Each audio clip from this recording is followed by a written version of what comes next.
प्रत्येक वेळेस नवऱ्यानेच मला सरप्राईज द्यायचं म्हणून आजसुद्धा मी ठरवलं की मी आज त्यांना सरप्राईज देणार, म्हणजे छोले भटुरे खाऊ घालणार, ते पण घरी. तेच कसे बनवते ते तुम्हाला पण सांगते. पहिल्यांदा तर मैदा चाळून घेतला होता, मोठ्या 2 वाट्या घेतला होता मैदा. त्यानंतर 1 वाटी रवा घेतला, एकदम बारीक रवा, खायचा सोडा, चवीपुरतं मीठ, त्याचबरोबर तेलसुद्धा घातलं होतं. 1 वाटी दही छान असं मिक्स करून घेतलं सगळ्या गोष्टी आणि ना पाण्याने थोडं थोडं पाणी टाकून मळून घेतलं आणि मळल्यानंतर छान असं भिजत ठेवून दिलं.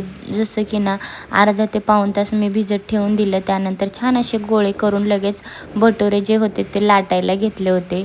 तसं तर हे हातावर बनवतात, पण मी ना पोलपट लाटण्यावर बनवले होते, पण एकदम मस्तच झाले होते. आणि बघा, तुम्ही पण बघू शकता हो, एकदम छान असे फुलले सुद्धा होते.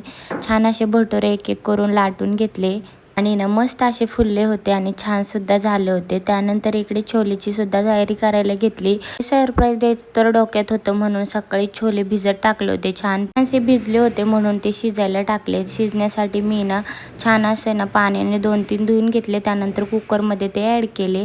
त्याचबरोबर आहे ना लागण तेवढं पाणी घातलं. त्यानंतर मीठ, हळद आणि ना छोटासा दालचिनीचा तुकडा, त्याचबरोबर 1 लवंग, मिरी आणि ना तेजपानं सुद्धा टाकले 2. त्यानंतर मग कुकर चालू करून शिजायला ठेवलं. तोपर्यंत इकडे फोडणीची सुद्धा तयारी करायला घेतली होती. छान असा कांदा 2 मोठ्या आकाराची चिरून घेतले होते एकदम बारीक. 2-3 टोमॅटोची प्युरी सुद्धा बनवून घेतली होती. त्यानंतर मग कढईमध्ये जिरे मोहरीला छान अशी फोडणी दिली. त्यानंतर मग ना त्यामध्ये टोमॅटो कांदा परतून घेतला. त्याचबरोबर बेसिक असे मसाले, छोले मसाला सुद्धा टाकला होता.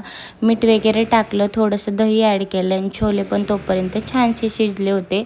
मग छोलेसुद्धा ॲड केले आणि ना इतकी बेस्ट अशी भाजी झाली होती ना, खरंच खूप छान अशी झाली होती. गॅस शेवटी सजावटीसाठी छान अशी कोथिंबीर वगैरे टाकली आणि त्यानंतर पापडसुद्धा तळले होते आणि अशी काहीशी डिश तयार केली आणि त्यांना आहे ना छान अशी जेवण करायला दिली. आणि माझ्या नवऱ्याचा आनंद आहे ना गगनात न मावणारा होता, जसं की ना तुम्ही बघू शकता. आणि आजचा दिवस असा होता माझा.